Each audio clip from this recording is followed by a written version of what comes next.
कुतूहलम। Welcome to all of you in this video. Today we will discuss about क्रिया कारक कुतूहलम। आज हम discuss करेंगे क्लास 10 की चैप्टर क्रिया कारक कुतूहलम की ओर। तो देखते हैं फर्स्ट श्लोक, लेकिन यहाँ पर ध्यान देंगे कि क्रिया मतलब होता है धातु रूप, कारक मतलब होता है शब्द रूप। क्रिया और शब्द रूपों के माध्यम से हम वाक्य सेंटेंस रचना में देखेंगे कि क्रिया का कौन सा रूप लगा हुआ है और कारक का कौन सा रूप लगा हुआ है। यहाँ पर हम लोग 4 श्लोक की ओर देखेंगे।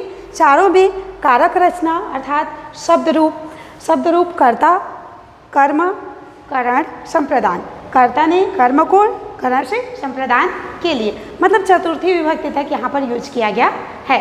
इसी के माध्यम से हम लोग कुतूहलम मतलब जिज्ञासा जानने की इच्छा रखते हैं।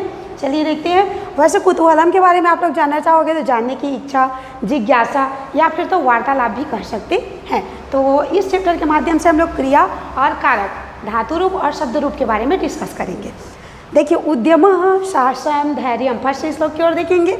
उद्यमः साहसं धैर्यं शक्ति, बुद्धि शक्ति पराक्रमः षडेत्रे यत्र वर्तन्ते तत्र देव सहायकृत।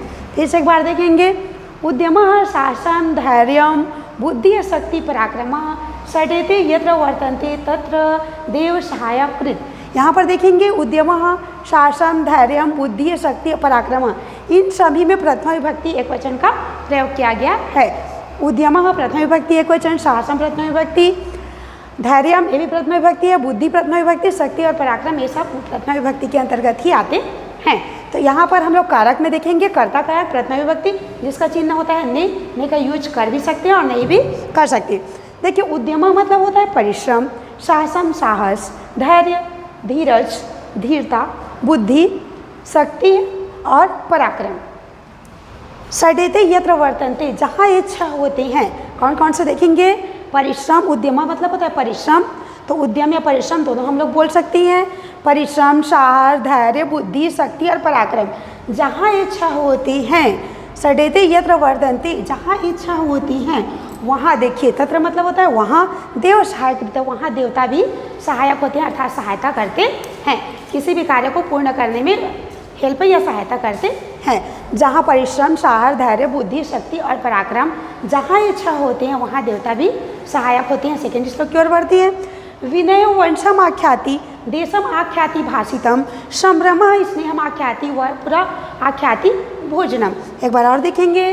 विनय वंशम आख्याति देशम आख्याति भाषितम संभ्रम स्नेहम आख्याति व पुरा आख्याति भोजनम। देखेंगे यहाँ पर विनयो वंशम आख्याति, यहाँ पर वंशम जो दिया हुआ है ये वंशम महाप है, यहाँ ऊपर वंशम द्विवचन है, मतलब बोल सकते हो वंशम हमारा एक वचन है लेकिन द्वितीय विभक्ति है, वंशम द्वितीय विभक्ति। चूँकि कारक हम लोग शब्द रूप पढ़ रहे हैं तो द्वितीय विभक्ति, देशम में द्वितीय विभक्ति, और देखेंगे स्नेहम द्वितीय विभक्ति और भोजनम में भी द्वितीय विभक्ति का प्रयोग किया गया है। तो यहाँ पर हम लोग द्वितीय विभक्ति के माध्यम से सेंटेंस रचना में हम लोग सीखेंगे कि यहाँ पर कर्म को प्रधानता दी गई है। विनय मतलब होता है विनय, वंशम मतलब होता है वंश को। यहाँ देखेंगे कि संधि के नियमों का भी पालन किया जा रहा है। वंशम प्लस आख्याति, वंशम प्लस आख्याति, वंशमाख्याति, वंशम प्लस आख्याति मतलब संधि के हिसाब से इसको ज्वाइन कर दिया गया है। और इस श्लोक में हम लोगों का बोल सकते हैं कि स्वर संधि और व्यंजन संधि के नियमों का पालन किया गया है। विनय मतलब होता है विनय, वंशम आख्याति वंश को प्रदर्शित, आख्याति मतलब होता है सूचित करना, बताना या प्रदर्शित करना। देशम देश को आख्याति मतलब प्रदर्शित करता है या कहता है, बोलता है। भाषितम मतलब भाषा। हाँ देखेंगे संभ्रम, संभ्रम मतलब होता है शीघ्रता या हड़बड़ी। स्नेहम आख्याति मतलब प्रेम को सूचित करता है। वह पूरा आख्याति भोजनम, और शरीर भोजन को प्रदर्शित करता है। यहाँ और देखेंगे एक बार। विनय वंश मतलब वंश, आख्याति मतलब सूचित करता है या बताता है। देशम देश, आख्याति मतलब सूचित करना, भाषिता मतलब भाषा को, संभ्रम मतलब होता है शीघ्रता या हड़बड़ी। स्नेह मतलब होता है प्रेम, आख्याति सूचित करता है, बताता है या प्रदर्शित करता है। वपुः मतलब होता है भोजन, वपुः मतलब भोजन। यहाँ पर वपुरा हो गया, वपुः प्लस आख्याति। यहाँ पर विसर्ग संधि के नियम के, विसर्ग संधि के रुत्व के नियम के अंतर्गत जो डबल डॉट विसर्ग था वपुः था वो र के रूप में चेंज हो गया है। तो वपुरा आख्याति, वपुः आख्याति भोजनम, शरीर भोजन को। आप देखेंगे पूरा सेंटेंस इसमें अर्थ वगैरह कि कहाँ पर क्या चीज़ मिस्टेक हुआ है। चलिए देखते हैं। विनय, विनय वंश को सूचित करता है या प्रदर्शित करता है, बताता है। विनय मतलब आपका व्यवहार, विनम्रता ही वंश को बताता है कि आप कौन से वंश या पीढ़ी के हो। देशम आख्याति भाषितम, और भाषा, जो भाषा होती है वह भाषा देश को, आप किस देश के रहने वाले हो उसको सूचित करता है, प्रदर्शित करता है या बतलाता है, कहता है। फर्स्ट लाइन देखेंगे, विनय वंश को सूचित करता है और भाषा देश को सूचित करता है अर्थात बताता है। संभ्रमा स्नेहम आख्याति, हड़बड़ी प्रेम को प्रदर्शित करता है अर्थात प्रेम को बताता है। और भोजनम, देखिए वपुरा आख्याति भोजनम, और शरीर भोजन को प्रदर्शित करता है। और वपु मतलब शरीर भोजन को प्रदर्शित करता है। आपके शरीर को देख करके पता लगेगा कि आपका भोजन किस प्रकार से है, खाना पीना कैसे है। एक बार और देखेंगे, विनय विनम्रता वंश को सूचित करता है कि आप कैसे वंश के हो। और भाषा, आपकी जो बोली या भाषा होती है वो सूचित करती है कि आप कौन से देश के निवासी हो। थर्ड देखेंगे, थर्ड में इसमें देखेंगे हड़बड़ी, आपको हड़बड़ी सूचित करता है कि प्रेम कितना है। और शरीर सूचित करता है कि आपका भोजन किस प्रकार से है अर्थात आप किस प्रकार से भोजन करते हो। अब आगे देख लेंगे आगे श्लोक के साथ। मृगा मृगय संगम अजुरंती, मृगा मृगय संगम अनुवजंती, गावश्च गोभिश्च तुरंगास तुरंग गय। यहाँ पर तुरंग गय होगा। अब आगे देखेंगे, मूर्खाश्च मूर्ख है सुधय सुधीभिः समानशील व्यसनेषु सख्यम। एक बार और देखेंगे, मृगा मृगय संगम अनुव्रजंती, गावश्च गोभिश्च तुरंगय। मूर्खाश्च मूर्ख है सुधय सुधीभिः समानशील व्यसनेषु सख्यम। शब्दार्थ की ओर देखेंगे, मृगा मतलब होता है मृग या हिरण। मृग यहाँ पर तृतीय, इस श्लोक में तृतीय विभक्ति का प्रयोग किया गया है, तृतीय विभक्ति का प्रयोग किया गया है। जैसे देखेंगे मृग है तृतीय विभक्ति हो गया, और यहाँ पर देखेंगे मृग है तृतीय विभक्ति, तुरंग है तृतीय विभक्ति। इस प्रकार से यहाँ तृतीय विभक्ति का मूर्ख है तृतीय विभक्ति, सुधीभी है तृतीय विभक्ति। मतलब कारक के अंतर्गत हम लोग करण से कारक का प्रयोग यहाँ पर किया गया है, के द्वारा। ठीक है, करण से, कर्ता ने फर्स्ट कर्ता ने कर्म को करण से, करण यहाँ पर तृतीय विभक्ति का प्रयोग किया गया है सेंटेंस के माध्यम से। मृगा मतलब होता है मृग, मृग मतलब मृगों की, मतलब हिरण हिरणों की तृतीय विभक्ति। संगम अजुरंती मतलब साथ चलती हैं। यहाँ पर संगम अनुवजंती इस श्लोक में एक ही बार प्रयोग किया गया है और बार बार हम लोगों को इसमें प्रयोग करना पड़ेगा। संगम अजुरंती मतलब साथ चलते हैं या पीछे चलते हैं। मृग मृगों के साथ चलती हैं। संगम अनुवजरंती मतलब साथ चलना होता है।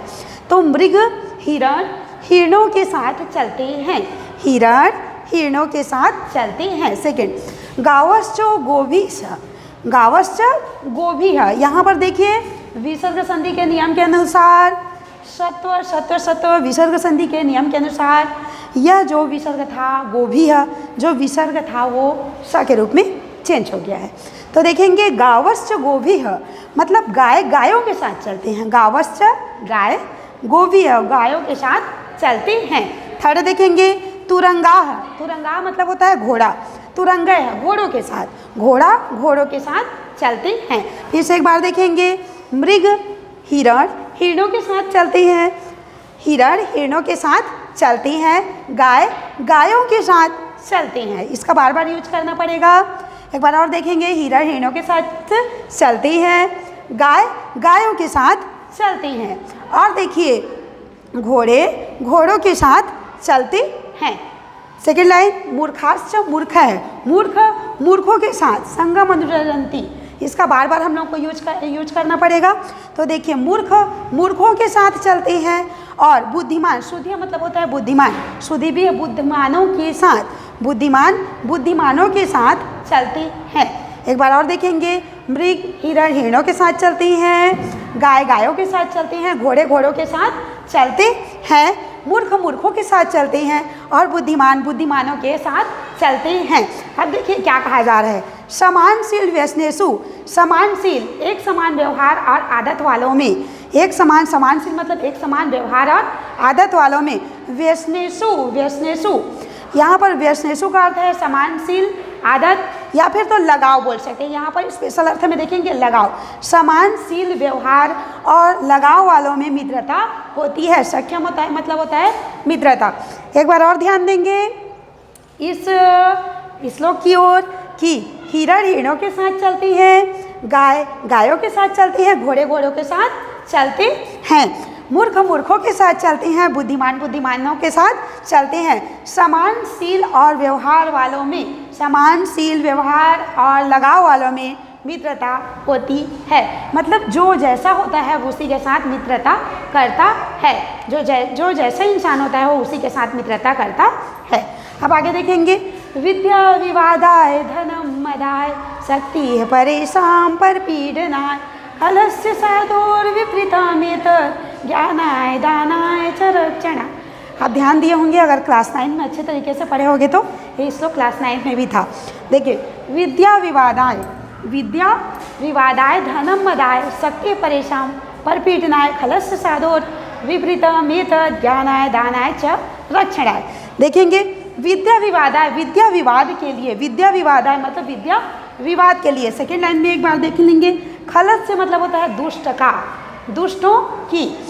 विद्या विवादाय, विद्या विवादाय विवाद के लिए। धनम मदाय, धन मदाय मतलब होता है घमंड के लिए। शक्ति है, शक्ति परेशान दूसरों को पर पीड़ना, पीड़ा पहुंचाने के लिए होती है। अब देखिए एक बार और देखेंगे, विद्या मतलब होता है विद्या या ज्ञान, विवादाय मतलब विवाद के लिए, धनम मतलब धन, मदाय मतलब होता है घमंड, शक्ति मतलब होता है ताकत शक्ति, परेशान मतलब दूसरों को पर पीड़ना, पीड़ा पहुंचाने के लिए, परेशान पर पीड़ना है दूसरों को पीड़ा पहुंचाने के लिए। खलस से दुष्ट की। अब देखेंगे इसके विपरीत साधुओं की, साधु और विपरीता मेदत, इसके विपरीत साधुओं की विद्या। देखिए ज्ञान है ज्ञान के लिए, दान है धन दान के लिए, और रक्षण है शक्ति दूसरों की रक्षा करने के लिए होती है। इस श्लोक की ओर थोड़ा ज़्यादा ध्यान देने की आवश्यकता है। देखिए विद्या विवादा है, खलस से मतलब दुष्ट पुरुषों की, इसको हम लोगों को यहाँ पर ऐड करना पड़ेगा अनुवाद के लिए। खलस से मतलब होता है दुष्ट पुरुषों की या दुष्टों की। विद्या विवादा है, विद्या जो होती है ज्ञान और विवाद करने के लिए होती है। धनम मदाय, धन घमंड करने के लिए होता है। शक्ति परेशान पर पीड़ना, और शक्ति दूसरों को पीड़ा पहुंचाने के लिए होती है। परिपीड़ना है मतलब दूसरों को पीड़ा, परेशान परिपीड़ना है दूसरों को परेशान करने के लिए या पीड़ा पहुंचाने के लिए होती है। इसके विपरीत देखिए साधु और विपरीता मेदत, इसके विपरीत साधुओं की विद्या, इसके विपरीत साधुओं की, इसके विपरीत साधुओं की। अब इस लाइन को हम लोग को इधर ले जाना पड़ेगा।